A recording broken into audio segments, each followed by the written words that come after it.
Let's hear from Mr. Toro again.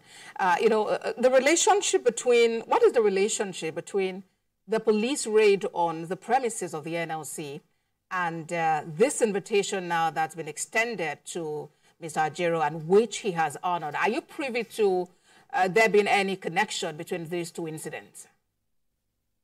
Yeah, there is, because you can't sever the two. You can't sever it in the sense that the suspect is the tenant in Labour House. Labour House is owned by the Nigerian Labour Congress.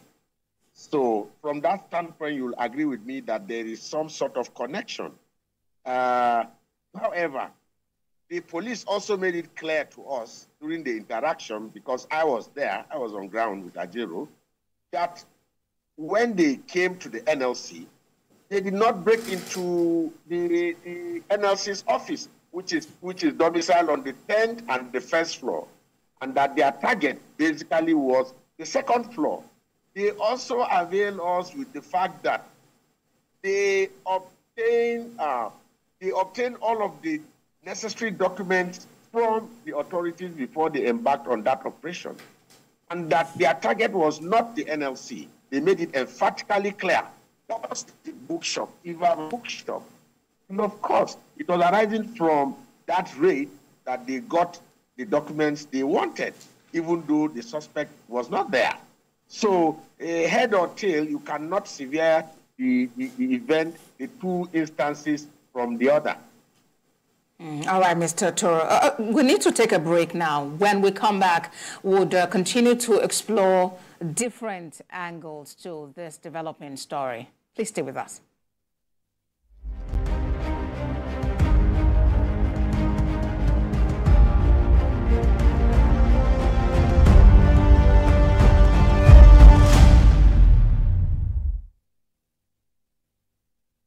Thank you for staying with us on the program Beyond 100 Days. Let me come to you, Mr. Abbas Ahmed. Let's talk about the connection now between, what has happened with this development now with Mr. Ajaero. We have heard Mr. Toro talk about the fact that, there seems to be connection between these two incidents, the raid on the premises and eventually the invitation that has been extended to Mr. Ajaero. And now, what could be the connection from the legal perspective, really? Well, you see, like I said, the police has the power to investigate the commission of crime in Nigeria, and in the course of preventing the commission of a crime, they have the right to invite anyone. But you see, the police could have done better under the circumstances we have found ourselves. Now, you said the purpose of raiding the NLC building, you have no business with NLC, and that was why you never went to their office, didn't break into their office, and that you went straight to the 2nd floor in pursuit of a suspect and information, and you were able to get the information. Now, you should help to douse the tension in the society, because the dramas could have been avoided if you come out plainly to say, well, we have nothing against the NLC. If you have anything also against the NLC, based on the information, the documents probably you were able to cut away, you should also be able to tell the society that the basis for your invitation is that you got a document linking this suspect with the NLC president, probably in a form of conspiracy to commit an offense, and that is the basis you are invited there. Because now, the general perception is that probably you are witch hunting the man because of their activity, the protests and all the rest of them. Those are, so when somebody said that they are trying to, is it oppress the president, or what language did he use that, no, it is the handlers of this issue that are even creating problem for the president. The government In what way? The government already has problems on their hand because of the economy, the challenges, the unemployment, the difficulty, the hardship. They shouldn't be creating issues that will cast the government in a bad light. Let's bring in Mr. Toro. Earlier, Mr. Toro, you were talking about the fact that there seems to be a connection between these two scenarios. And then you mentioned that, Mr. Ajaero is innocent until proven otherwise, which is what the law actually states. But after that raid, it was the NLC that was out there propagating the fact that their office was raided, their bookshop was raided, persons were arrested, and, all sorts happened. Where did those allegations, where did those claims come from, if indeed the police did not touch any other part of the building except the second floor where they felt a suspect was? Please,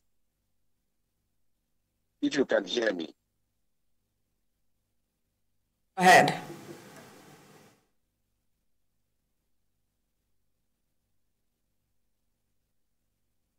Mr. Toro, I can hear you. You may kindly respond to the question.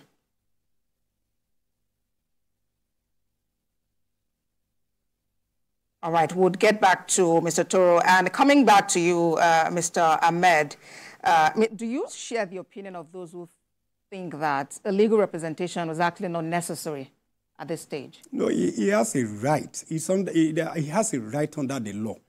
In fact, every Nigerian is entitled. Each time the Nigerian police invite you, you should go with your lawyer. Because that's what the law says. That you are in fact, the police is even enjoined under the Police Act of 2020, the new police, to inform you that you have a right to be silent and refuse to answer any question until you have access to your legal representative.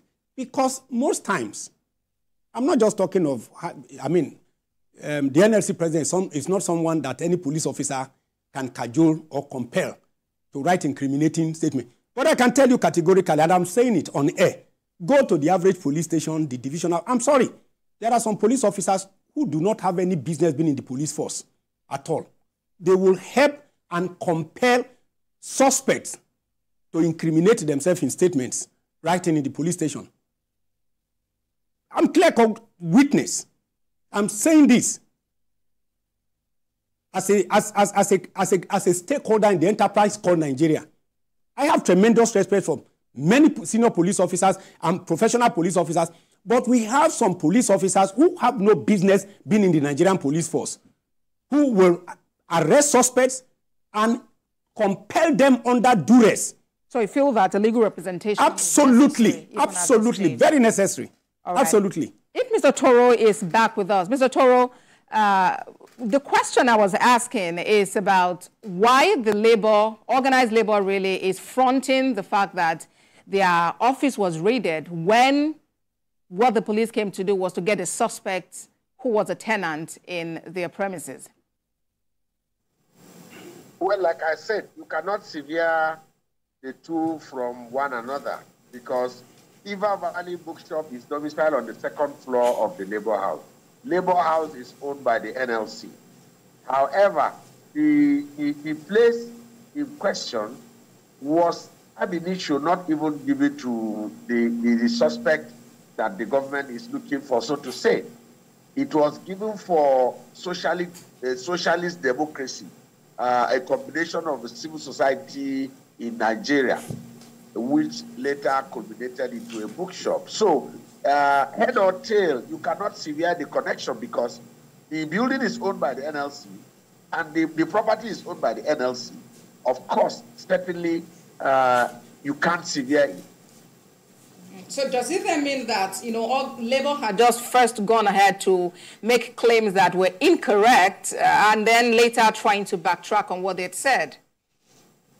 I'm not sure the claim is incorrect because the place that was raided is still Labour House. Of course, Labour House has about 10 floors. So, alienating second floor of the Labour House in itself would not be fair to the labor movement. So the Labor House was still raided because the second floor, and by extension, Iva Valley Bookshop, is domiciled in Labor House. That's the point.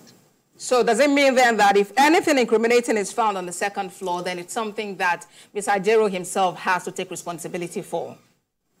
No, absolutely. And again, it's important we stress this point. We are not trying to cordon and abate criminals. And that is why the police must be diligent in doing their job. They should do a thorough investigation so that whoever is involved, is brought to book. We don't condone indiscipline, and it's not in our character. The labor movement is a honorable organization, and you know it. So let the police do their job. What we are only concerned about is the way and manner, which suggests that the investigation has already been concluded if you saw the allegations that were lodged. So we are saying the police should have conducted a thorough investigation before going public. But however, that is what they seem to be doing now, because the Deputy Commissioner of Police that interrogated Ajaero told us that investigations are still ongoing. And we urged them, we told them to be diligent and do the best they can to ensure that they unravel it, so that, the truth will come to the public there. Everybody will know what really transpired and who the culprits are.